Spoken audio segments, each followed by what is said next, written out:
ang nagmamahal sa'yo kundi silang dalawa? Sino ang nagmamalasakit? Ang iyong ama't ina. Sila ang naging daan, kaya ika'y nabubuhay sa mundo.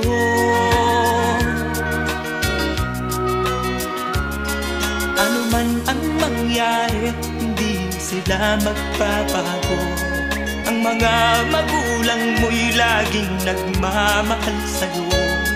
Kahit na nasasaktan, kahit na sila'y di mo pinapansin.